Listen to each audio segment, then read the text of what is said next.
So tonight we talk about reading. Today we have 3 topics. Topic 1, how to make your children love to read.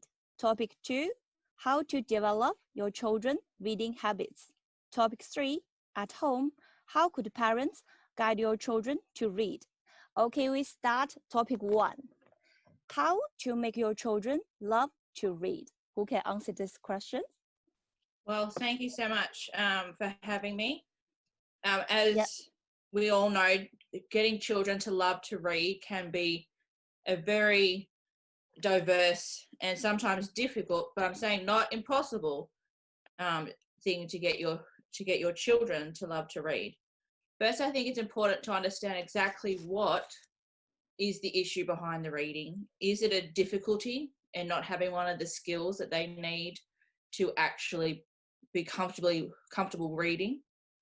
Is it something that they've been given books at school to read that they just find totally either boring or not interesting?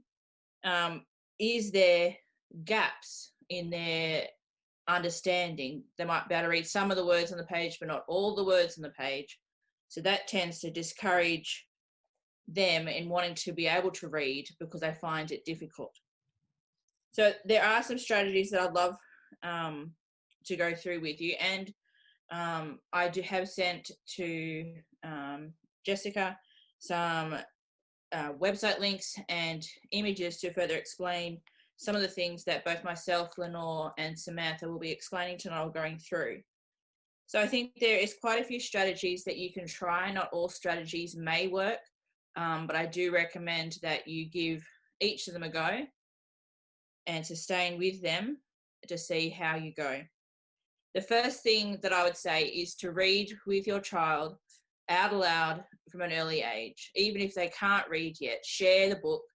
You, as a parent, read to them as they get to read and be able to develop those skills. You can get them to read the sentences with your support, discuss the images, make funny voices with the characters, really engage them and make it a fun activity, not just something that is an expected task to do during the day. Now, as a parent, the main thing that I think will, like all things, encourage your child to do is to be the model for them. If they can see that you are loving to read, that you find value in reading not only books, but magazines, listening to audio books, reading for information, to go, oh, I really need to know how to make this cake. Let's look at this recipe.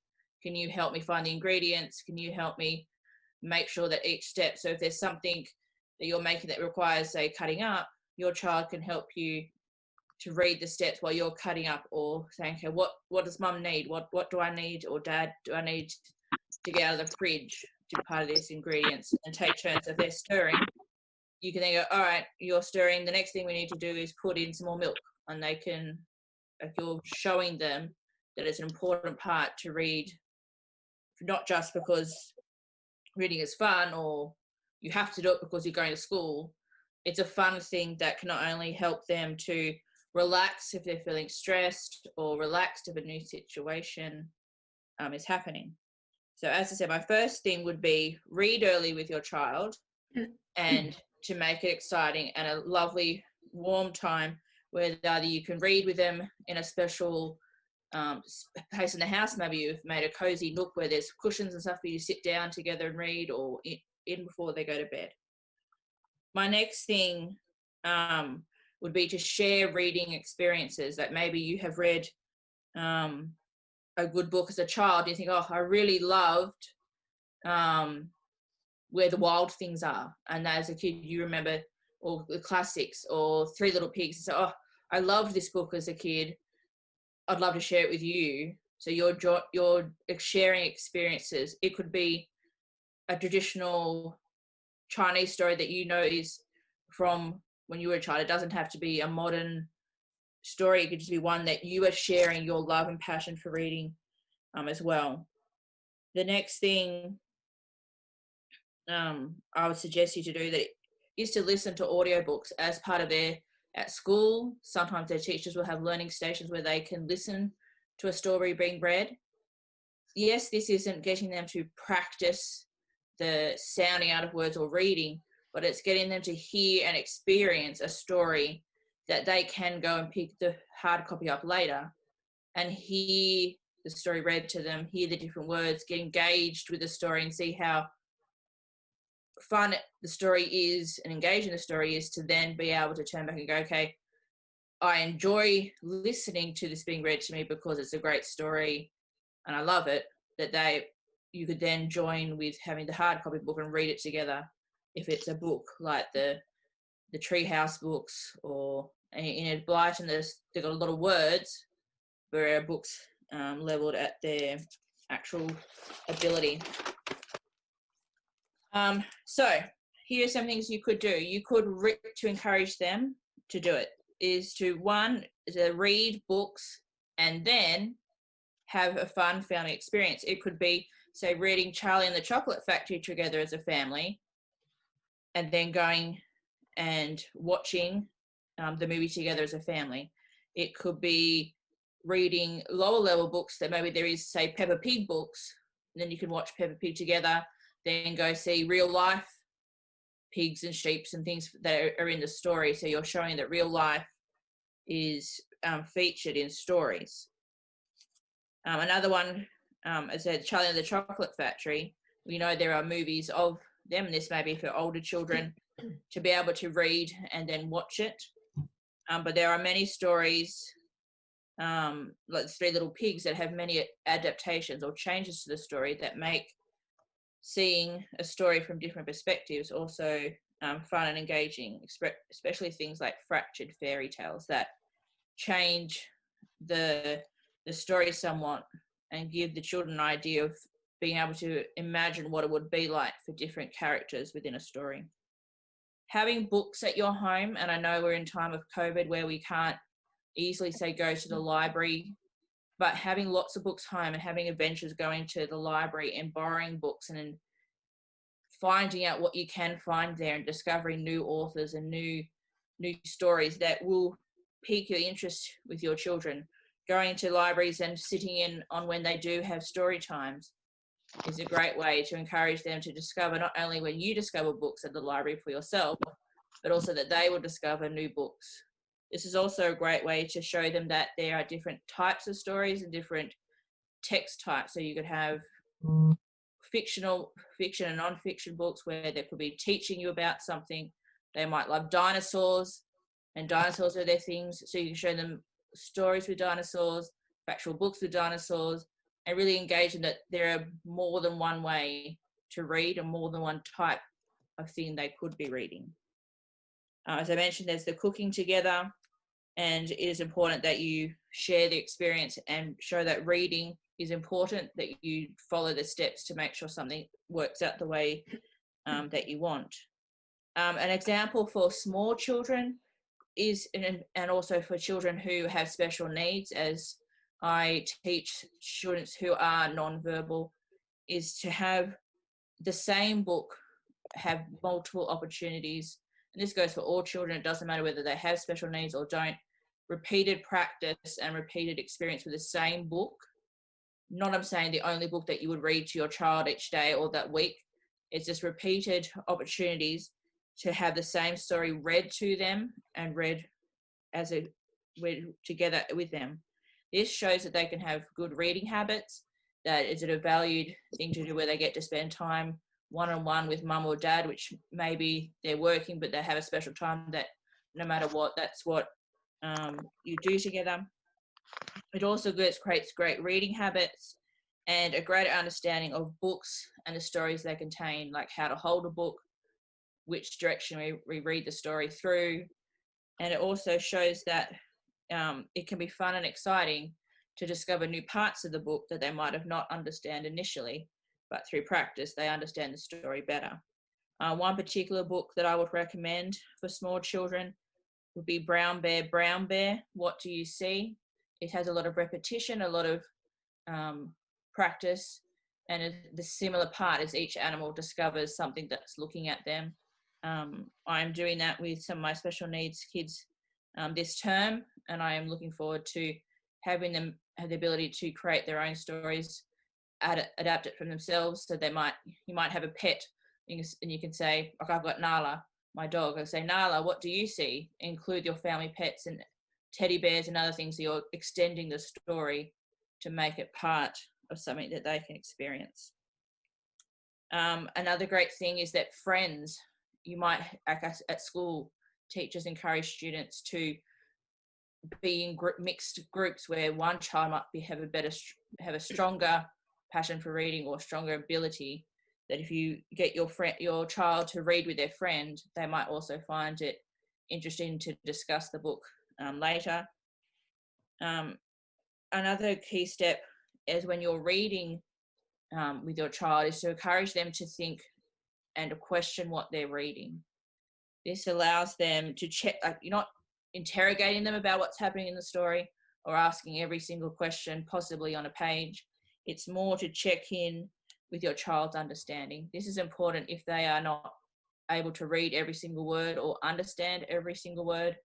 This is to show that they can talk about the characters, what they like in the pictures, what might happen next in the story, and what would they do if they were in the same situation as the character in the book.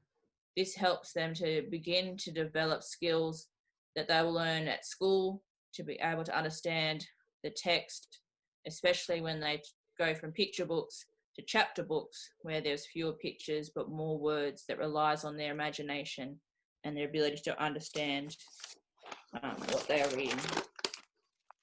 A fun thing that I hope to do one day when I do have kids is to have a book fairy.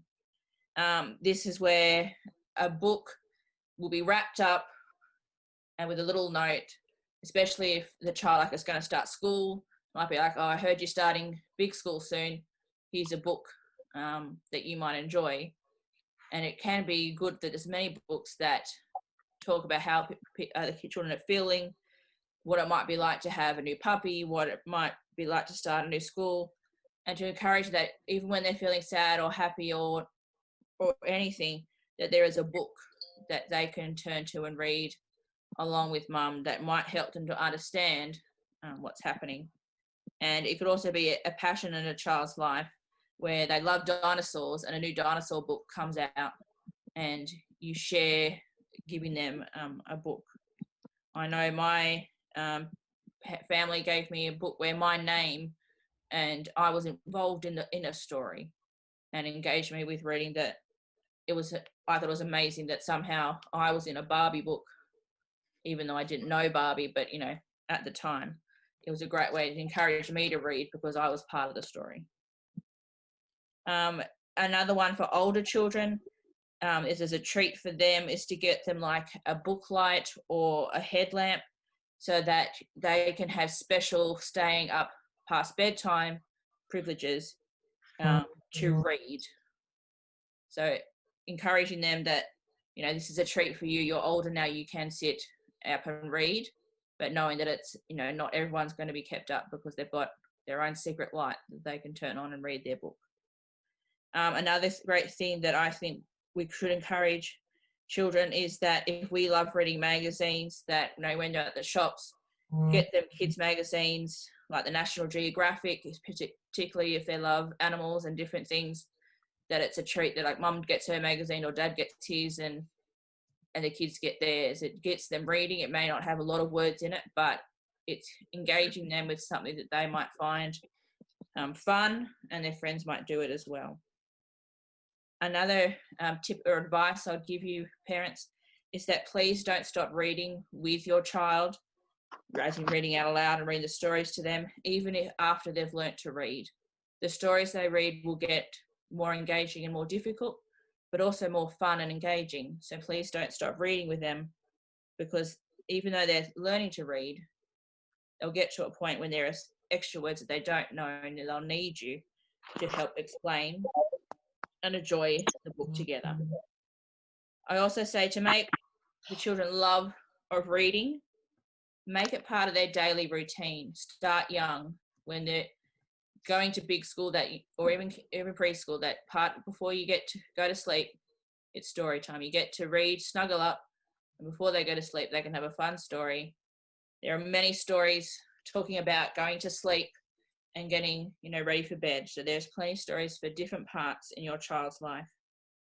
Above all, make reading fun. If children see you having fun, they see you how you are modeling how to read with expression and with different voices. They will also see how it can engage them.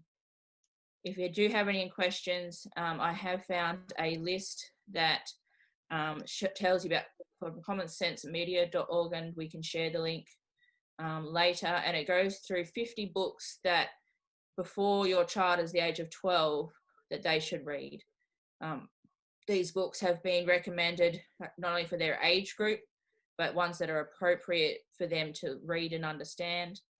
It goes from classics to modern books that are released around now, but there are many great stories with great words, great engaging stories that will hopefully, the journeys and adventures that happen in them will engage your child's mind as well.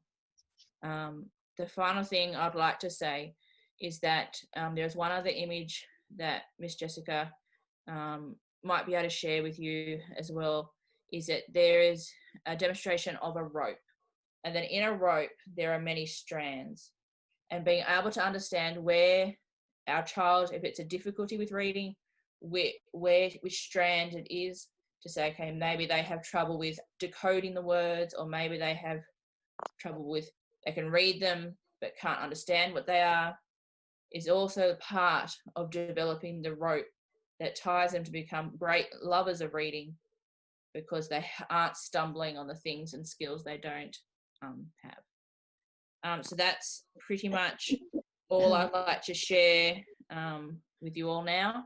As I said, there are images and links that can be shared, but if there are any further questions, let us know. But I'd like to pass back to the coordinator of tonight. Thank you very much, Miss Natalie. Thank you very much. So the topic 2 is how to develop children reading habits. Who can answer these questions?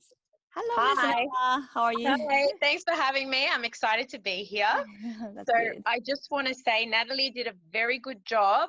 Yep. Most of what she said does tie in very closely with how to also develop good reading habits. However, the first thing to really understand is exactly what a habit is. So what is a habit? A habit is something that is developed over a period of time, and it's something that you acquire and you start doing it without realizing you're doing it. So it's not conscious anymore. So I find in order to make a child develop a habit, it needs to be consistent, and that's where the parent comes in to help with that, and the teacher and friends and everyone around them, because kids are very easily influenced and they act on what they observe. So the first thing I want to touch on that's very important is, as a parent, you need to, in front of your children, read. Not just on a laptop or on one of those Kobo readers, I don't know what they're called, mainly because I'm used to just reading paper books. But if they see you reading often, they want to imitate you, they want to copy you.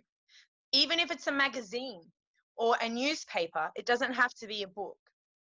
You could be driving your car and reading the signs out loud. Oh, stop. Oh, no entry here. So kids, this leads me also to another point. Kids actually need to be able to relate reading to the real world. So to develop good reading habits with them, you must let them know that reading is not only for books. Reading is everywhere.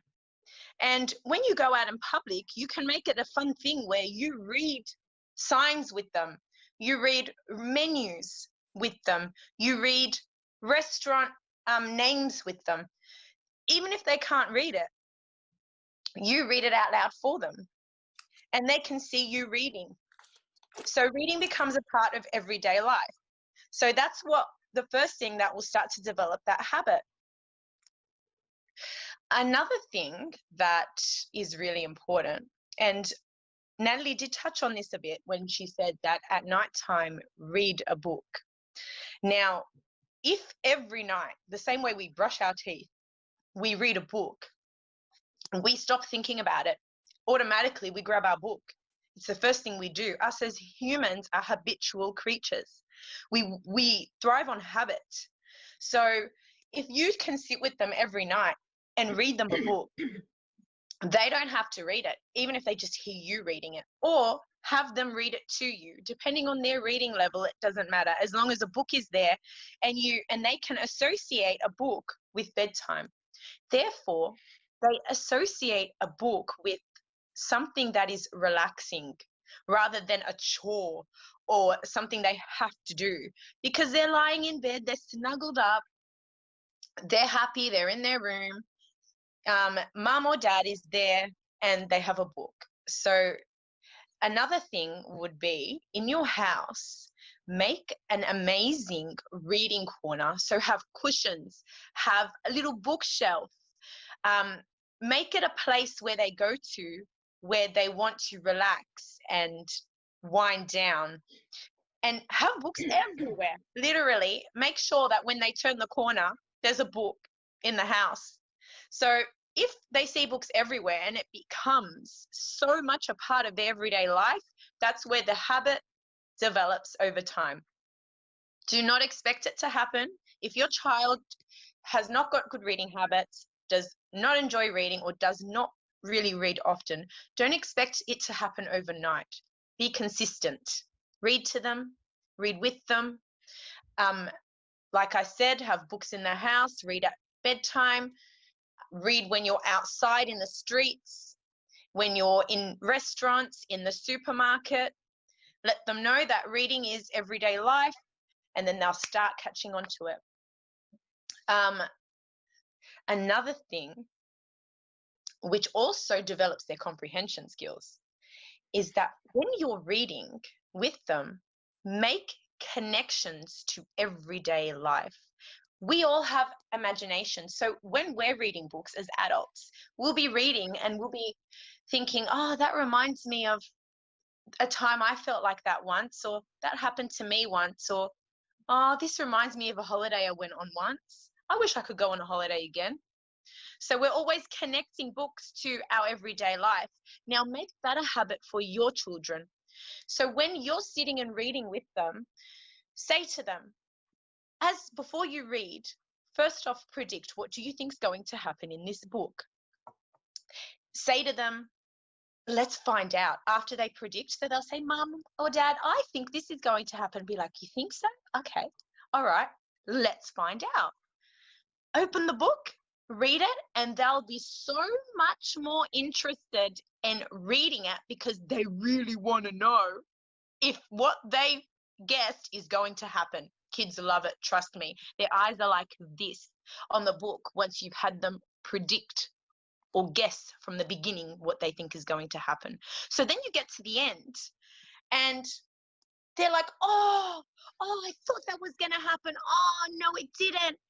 And then you could say, okay, so what did happen? How did it make you feel? Does it remind you of anything that happened in your life? Do you ever remember being shy like that character or scared like that character? So that gets them, that creates a good reading habit as well, because to question what we read in itself is a good reading habit. Because if we don't question what we read, we probably believe everything we read, number one, as adults. So it's good to cultivate this in them as a child, so that reading is not just words on a paper, but it's meaning, ideas, it's everything beyond that. That is very important. Another thing, make reading, so because, well, obviously if something is fun, it will more likely become a habit. So I know Natalie has already touched on this, which is amazing, about the library. But once COVID is over, which who knows when that's going to be, make a fun day out in the library. Let's go to the library, fun day out, okay? Make it a habit of at least once each week or once every 2 weeks, go to the library and pull out as many books as possible. Get them to choose the books because they will enjoy it more when they've picked the book. They're more interested. There's nothing worse than reading something we're not interested in. So, and I'm sure you definitely all know that. But if you feel like your kids are picking books that are not for their level, that's where you come in, and that's where you say, okay, you pick a few books for them and say, all right, place them in front of them. I want you to pick 1 or 2 books out of these 6 or 7 books I've picked for you. And then they will pick for themselves. So that will eliminate the problem of them picking just anything. And sometimes kids go straight to just books that just have pictures and nothing else. So you want some text as well. Yeah, so far, to summarize everything I just said, so number 1, read a lot outside the house. Number 2, read a lot in front of your children. Number 3, make reading seem relaxing and fun and exciting. So bedtime, reading corner, or even gift them books all the time. So they start to associate books with gifts and fun things and exciting things. So, you know, they did something well at school, here's a new book. They won in an athletic race, here's a book. Instead of giving them a meal from some restaurant, or which there's nothing wrong with that, or a lolly or a chocolate, a book. It could be a $3 book. It could be anything you pick up from anywhere, as long as you know that your child, or you feel that your child might be interested in that topic. Books, wrap them up. There you go. There's a gift. Number 4. Oh gosh, what did I say? Did say quite a lot, didn't I? So I said, so developing the reading habits with them at home, outside. Yeah, I think I've touched on all of it. So a lot of this does tie in with what Natalie said. So a lot of it is kind of the same thing. So if you do things with them that are fun, then it will more likely become a habit as well. So yeah, I want to say thank you.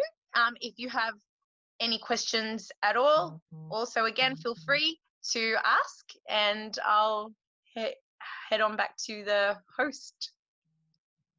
Thank you very much. Thank you, Miss Samantha. So the topic 3 is at home. How could parents guide your children to read? Who can answer this question? That will be me. Hello, everyone. Hello. Very happy to be on tonight. Thank you for having me. So just a little background about me is I actually have 3 children. So tonight I'm going to be talking a little bit from experience of what we do here at home with the kids and their reading. I'm going to show you some of the books we use. Just to show you how fantastic my teachers are, they've covered a lot of the things that I was going to say. That's how awesome they are. So what I'm going to do is I'm going to go over a few of the really important things that both Natalie and Samantha have brought up, because I think it's important just to get clear on a few things. If you've got pen and paper, make sure that you're writing this down, and if you miss anything, I'm very happy to pass the notes on to you later on. So first and foremost, I've got, like I said, I've got 3 children. I've got 2 boys and a girl. My kids are 14, 10 and 6. So I've got a nice age range there to be able to talk to you from experience about what we do here at home and how parents can help make reading really fun, and fun for yourself as well, because sometimes it can be a little bit of a chore for us parents when the kids come home with their readers, and we're busy or we've just come home from work and we're tired, and you know, the last thing we want to do is sit down and have to do homework with the children. So there's a couple of things that you can do to make this really fun. Firstly, like both Nat and Samantha have said, the two most important things when it comes to reading is to start the children young and to make it fun. They're the two most important things. Their oral language, so their speaking skills, are important, and they're probably more important while they're young, before they even learn to read, is developing their oral skills. So try and talk to your children as much as you can at home. Involve them in conversations. Ask them about how their day was. It doesn't matter how little they are. Getting them used to answering questions and talking about themselves and talking about their day and talking about other people is really going to help them later on with their reading skills and their comprehension skills. So where possible, involve them in conversations at home. Ask their opinion about things. And when you talk to them, it's important to talk to them a little bit more sophisticated than the age they are. So don't talk to them like they're babies or that they're too young that they can't understand. It's actually really important to speak to them like I'm speaking to you now. Again, the girls have touched on how important it is to kind of establish a little bit of a reading routine, especially of an evening. So in our household, when we get the kids off to bed, we always have reading time, and we've had reading time since they were babies. Even when they were babies, we would still read a story to them, and that's how young it is. It's okay to start that young. So bedtime stories, I will sit with one of my children, and we'll have, you know, 5-10 minutes. You know, you don't have to sit there for a long time. 5 or 10 minutes is plenty, but it becomes a really special time together, and especially before bed as well, because that's usually when they want to talk to you about their day, and you want to kind of calm them down and get them ready for bed, and reading a story is the perfect way to do that. If you've got children who are in preschool, so who haven't actually started school yet, the kinds of books that you can start looking at for them that make it really fun are things like books that have flaps in them. So I'm going to show you, I'm going to give you a couple of examples, because these are some of the books we've got here at home. I bought my children lots of books from when they were little, so I don't know if you can see that, and it's probably back the front. But you know, the spot books have things like little flaps in them, where they can, you know, pull little flaps down like that. So it makes it interesting and exciting for them, and it gets them involved, especially when they don't know how to read yet. Another really good type of book, I don't know if any of you have seen this type of book, it's called The Jolly Postman. And in this book, it's got things like, it's got envelopes in it, and you can pull little cards out of them, and it's got like, this one's, my daughter has loved this book, that's why it's ripped. It's got a little puzzle in it. So there's little things that throughout the book that they can pull out, little letters that they can read, little games that they can play. So in there, you'll see that there's a little book. So little things like that that are interactive, that they can touch, that they can pull out, that they can play with, makes it really fun for them. Another one is books that they can touch or feel. So they've got different, so you'll see that if you flip it up, it changes colour, and if you flip it down, changes colour. So things like that that they can touch and play around with is really good for kids in preschool who can't read yet and they can't follow the words. And then of course you've got things that open up. So you've got books that open up and they've got flaps and things that pop up and things you can pull down. You can see the Santa up the top there. So that's just a couple of ideas, some fun books that we've got from here at home that I've had since they were babies, and they absolutely love them and they love going back to those types of books. The next thing, which the girls have already touched on, is going to the library, and I know that that's something we can't do at the moment, but again, that's such a good resource to have as a parent. That was something I did with my kids when they were little. But get them their own library card, because they feel really important and they feel really grown up when they can go to the library and they can use their library card to get their own books out. So get them involved. It makes the whole thing a lot more exciting. And like a lot of your local libraries have a lot of events for kids. They'll have authors come in to do talks. They'll have activity days. They'll have story time. And I remember when my son was little, I used to take him to the local library for story time, and they'd sit and they'd read a book, and then they would do a craft activity. So there was something that they would make that was associated with the book. So that's a really great idea too, is doing something crafty and fun with them around the book as well. Where possible, let your child, if you're going to do reading time at night, where possible, let your child pick the book to read. Now, I know sometimes this can get a bit painful, because if they're like my daughter, she picks this book every night. And this book has like nursery rhymes and things in it, and we get really tired reading the same thing over and over again. But for a child, the repetition is actually really important, and it gets them involved, because once they know, they start to learn the words, they start to join in with you. So as painful as it might be to keep reading the same book over and over again, believe me, it's actually really good for your child, for the repetition. Again, the girls touched on model the reading. So, you know, even if you're not a confident reader yourself, or you don't particularly like reading all the time, it's still really important for your child to see you read. Even if it's just the newspaper or a magazine.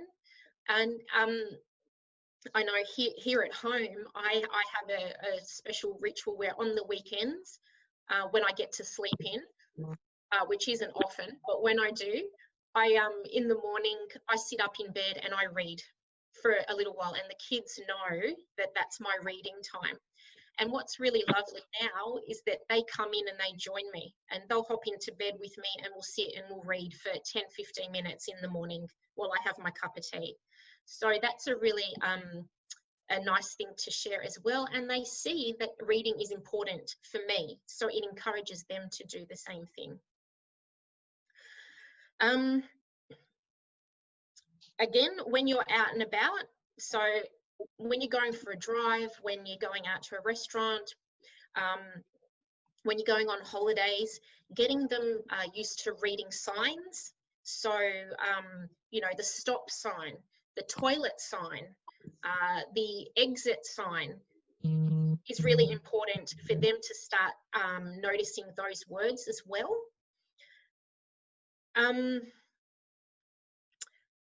Even when your children are older, so I have a 14-year-old, and sometimes when they're older and they're able to read on their own, sometimes we tend to forget. We think, oh, they know how to read, I don't need to sit and read with them anymore. It's actually really important to still continue to sit with them and read. So sit and read a chapter each with my 10-year-old, my 10-year-old son in particular, and he can read.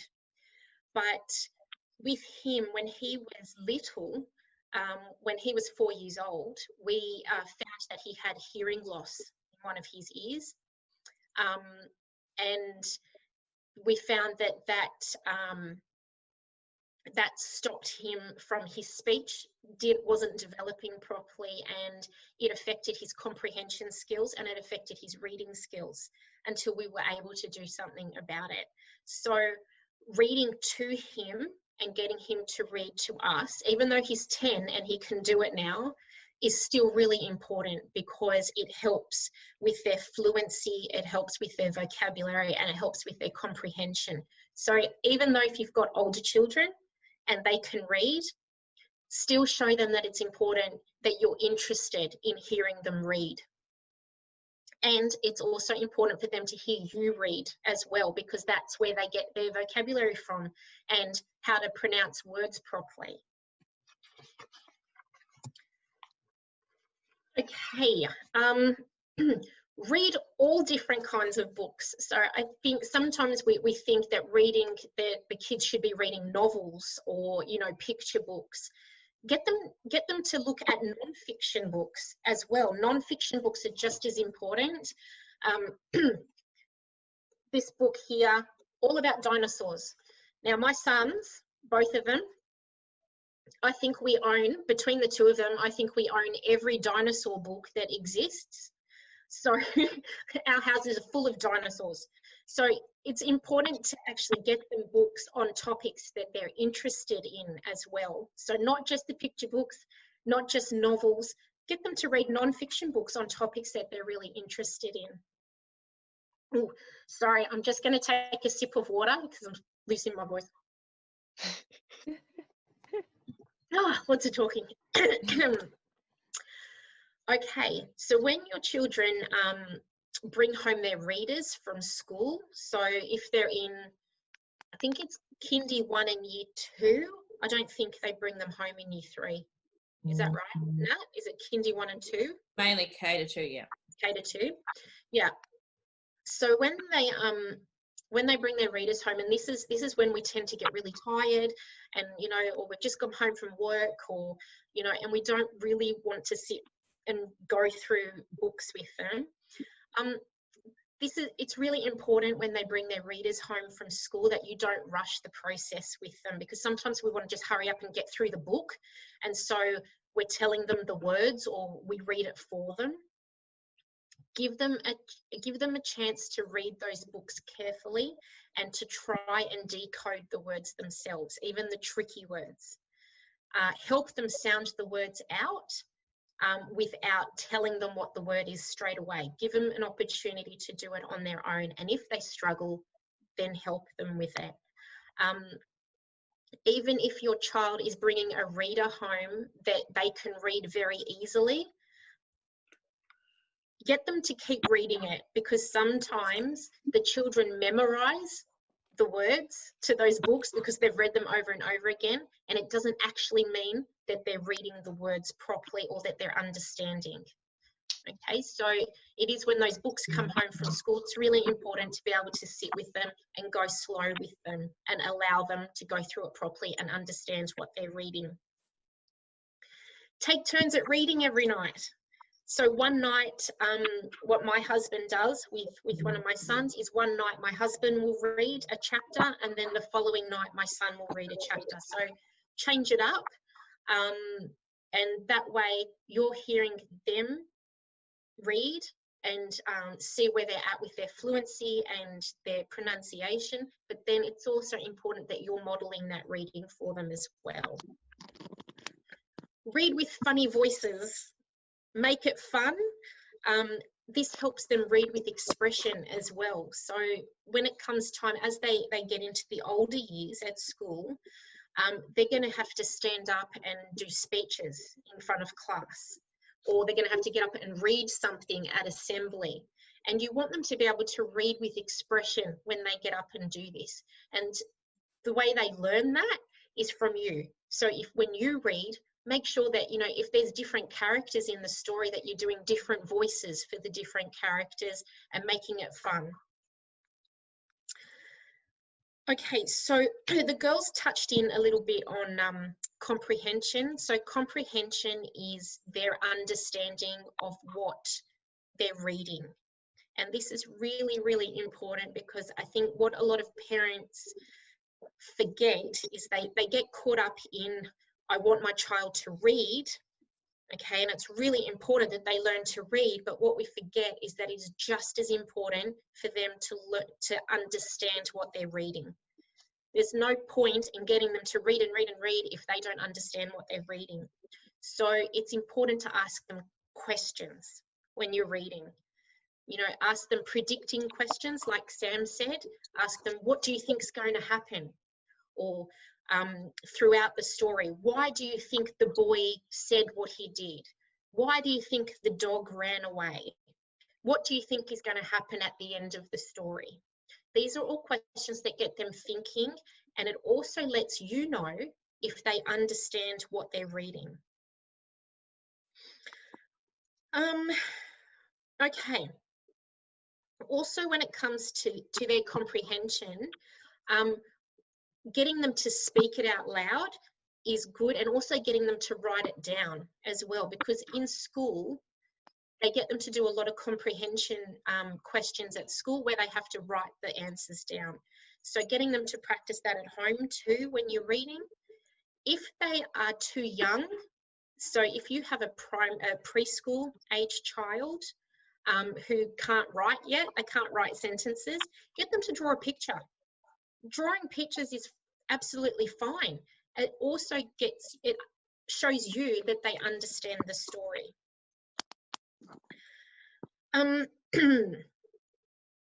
If there is a tricky word that you come across in a story as they're reading, ask them if they know the meaning of the word, because there'll be a lot of books where they'll be able to read the word, but they don't know what it means.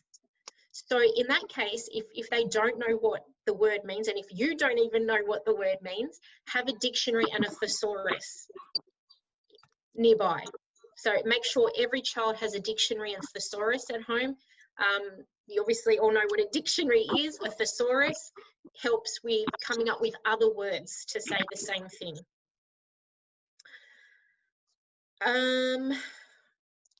What else? Also, going back to their oral language, how at the beginning I said getting them to talk and involving them in conversation.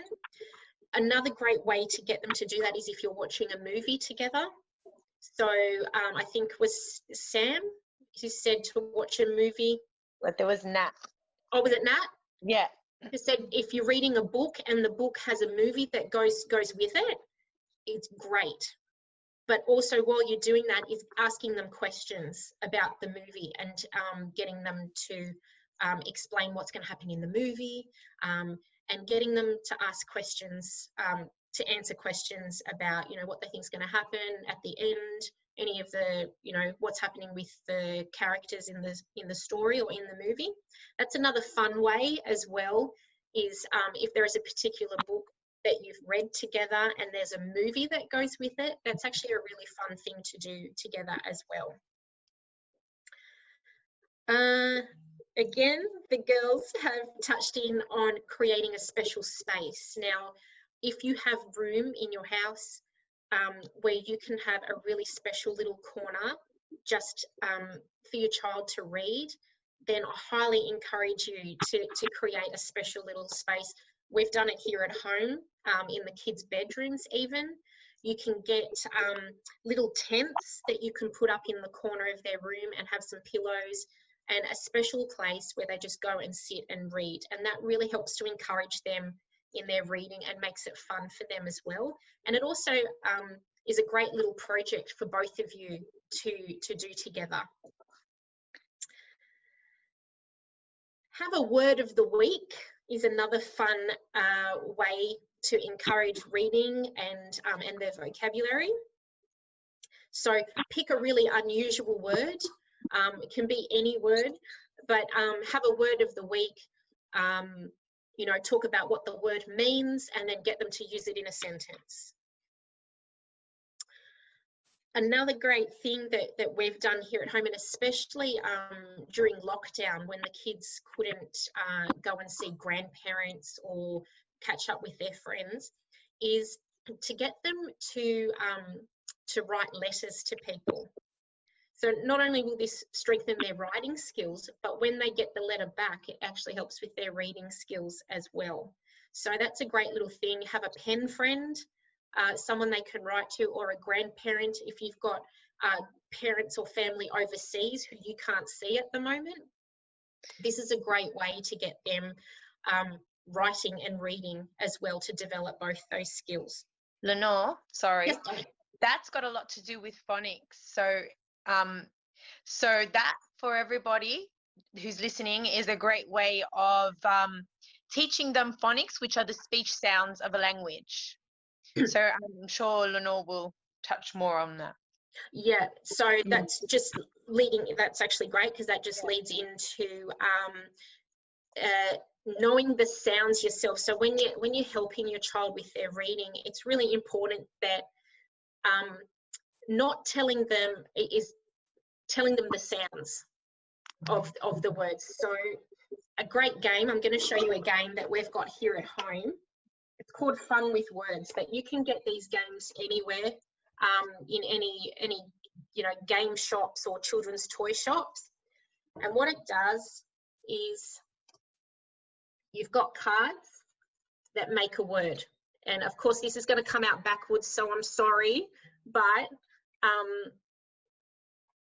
so you've got the word dog, and it's a puzzle. So you get the D, the O, and the G. D, O, G. And that's what we mean, sorry, I dropped my puzzle piece. When teaching them the sounds, and not the letters, not the name of the letter, but the sound. Now, I've actually got a YouTube video that I can pass on, that can be passed on to you, that actually goes through the all the sounds, because there's more sounds than there are letters in the English language, which is what makes it very difficult for people. So if you're not confident in knowing how to say the sounds yourself, then there's a great little YouTube video that we can pass on, or I mean, you can even go on YouTube yourself and have a look, but I can get that passed on for you, and you can have a look and making sure that they're pronouncing the sounds correctly. And there's other games and things you can play with them too that really helps with that. So the I Spy game, I spy with my little eye something beginning with K. So making sure that you're saying the sounds, not the letter name. And there's also flashcards are a great way to know the sounds too. If you look at Sam's got some flashcards there. Do you want to just, can everyone How would we blend and Yeah. segment those words, Sammy?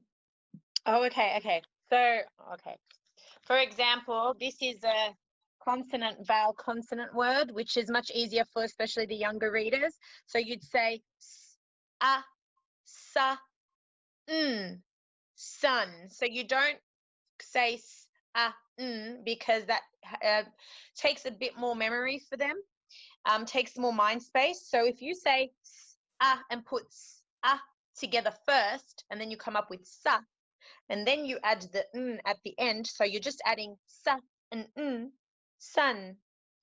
Okay, so that's a really good way of doing it.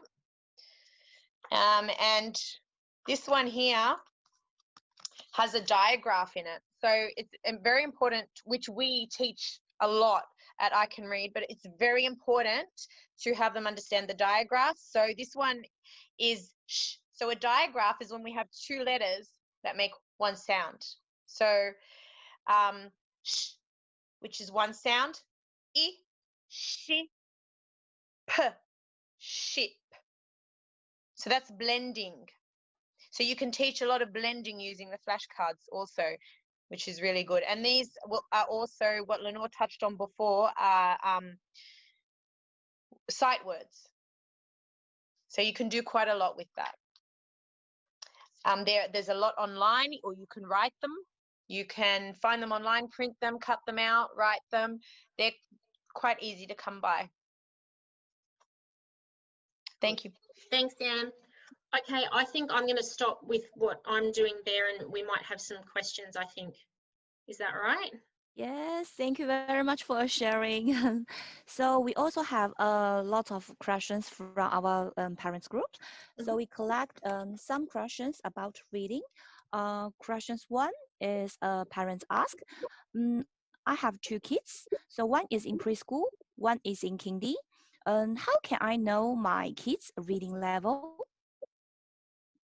Okay. Who can Yep, answer? I can. I'll jump in, and then girls, if you want to add. Yeah.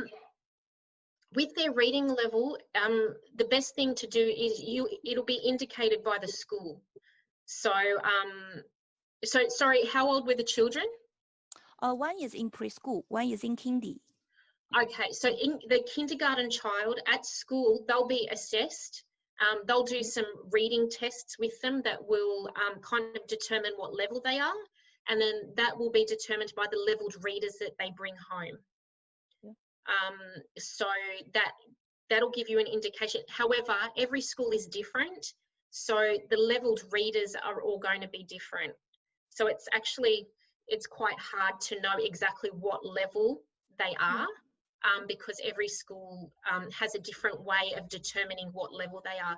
For a preschool child, they, as far as I know, Nat, they don't really.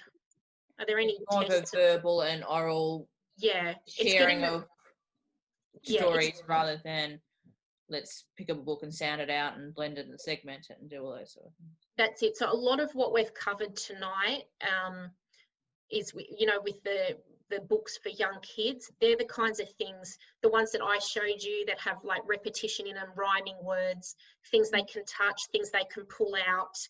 They're the kinds of things we focus on with the younger kids. But from kindergarten, the school is going to be your best indication of what level they are. Okay. Definitely. Okay. Question two is parents ask it how to help children interested in reading. Well, we've probably Yeah. covered a lot. Yes, I a think lot. we covered a lot of that tonight. Yeah. But like I said, we can pass on a lot of our notes. If you've missed anything tonight, I'm really happy to send a list of a lot of the ideas we've talked about tonight. So you've got it on hand and you can refer back to it. Wow, thank you very much. You're welcome. Question three, parents ask it. Could you recommend good books or games about phonics reading? Girls, do you have any? I mean, the one I showed is really good. Yeah. Fun with words, and they're just like little puzzles, and you put each of the sounds together, the ones I showed you. But and any flashcard games are great. But Nat and Sam, they have a lot more experience with the phonics games, so I don't know, you might be able to recommend some other ones. Playing games like Snap, where you might have words out that you could, depending on their reading level, it could be for preschool children, it could be just a picture of a dog. And as you progress with the reading, showing that this is a picture of a dog, but this is how we would write the word dog. Playing things like for older kids, like hangman, and getting them to think about, well, I know what that word could be because I know dog starts with a d, and I mean, we've got gert, so I'm going to guess that the middle sound is ot, and that's going to be dog. So they're understanding that words can be stretched out and segmented into the sound parts and then put back together to make words that they already recognise. But playing games that are fun and active, even getting them up and moving, Yeah,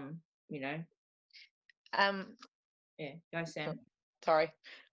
Sometimes I don't know when to talk. A really good game that I play with them is bingo. So I have a card with a, b, k, d, e, all the sounds on it. And then I'll show them the picture of a letter and I'll say, what sound is that? And they'll have to tell me, and I'll say, look at your card. Do you have that sound written there? If they do, then they place that card on top of that sound. The first person, this actually is good to do with more than one child. First person to have their card covered full of all the sounds Bingo. Another thing I do, which is really good to teach them oral blending, which leads on to reading later on, is I will have pictures with me, pictures, and I will cover the pictures like this, and I will say, okay, I'm going to tell you the sounds that this word has, and I want you to guess. I want you to tell me what word or what you think it is that I have here. So I'll say bat, and they'll be like, bat? I'll be like, you got it, it's a bat. And then you get to keep that card, you got it right. And then the next one might be sh. They might get that wrong, for example. Okay, I keep that card. Make it like a competition to see, they'll want to beat you. You know what I mean? And sometimes let them beat you. Sometimes you win. It keeps them interested in it, you know? So they'll want to keep playing that, but that gets them used to hearing the sounds and being able to put them together. There's a lot of really good games. We could also supply that for you in a list, so that you can have something to refer to. Yeah. There's a lot online as well. I mean, Yeah. I know that we don't want kids to be on screens all the time, but the computer, the internet is actually one of the best resources now for online games for phonics. So, I mean, there's so much on there. You can find a lot of phonics games online as well. Yeah, thank you very do much. try and stick with the Australian or British pronunciations of things. Yeah. To avoid American type websites. Not that they don't have value. There's just some sounds in the way they pronounce it will confuse your child. So stick with the English or UK versions of websites. Okay. Thank you, teachers. And questions 4, parents ask it, how to help the special children about their language or reading? So I'll start off with that, as I'm a special education trained teacher. Yeah. This can vary child to child. Most of the students that I'm currently teaching are non-verbal, which means that they haven't developed the full ability to converse in speaking. But this doesn't by no means limits my children in being able to read and comprehend. It may be taught over a slower time and a lot of repetition, but this repetition allows them to form connections, to understand, and there are many different ways that a non-verbal or special needs child can show their understanding, by having matching activities, by having comprehension where it's like this is a picture of a duck.